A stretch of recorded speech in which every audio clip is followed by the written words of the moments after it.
অপবিশ্বাসের জন্মদিনে গত 2 দিন ধরে ফেসবুক যোগাযোগ মাধ্যমে এখনো পর্যন্ত ঢোকা যাচ্ছে না। কারণ ঢুকলেই শুধু অপবিশ্বাসের জন্মদিন, অপবিশ্বাসের জন্মদিন, অপবিশ্বাস এই করেছে, অপবিশ্বাস ওই করেছে, এই নিয়েই পড়ে আছে সোশ্যাল মিডিয়ায় ভরপুর।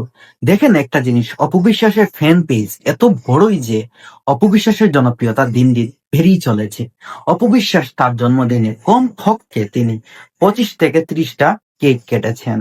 বুঝুন অপবিশ্বাসের জন্মদিনে তিনি কতটুকুই ফ্রি ছিলেন। সারাদিন ছিলেন তিনি কেক কাটার উপরে। অপবিশ্বাস এমন একজন নারী, এমন একজন মেয়ে, তাকে ভালোবাসে না বাংলার এমন কোনো ছেলে মেয়ে নেই।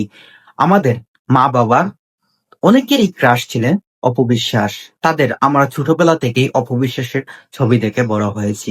বাংলাদেশের চিত্রনায়িকা হিসাবে অপবিশ্বাসকে 100-র মধ্যে 100 দিয়েই থাকবো। কারণ আরো 8-10টা নায়িকা থেকে অপবিশ্বাস আলাদা। যেমন তার রূপ, তেমন তার গুণ, তেমন তার কথাবার্তা, তেমন তার চলাফেরার ধরন। অপবিশ্বাসকে আমি ভালোবাসি, সারাদিন ভালোবেসেই যাব।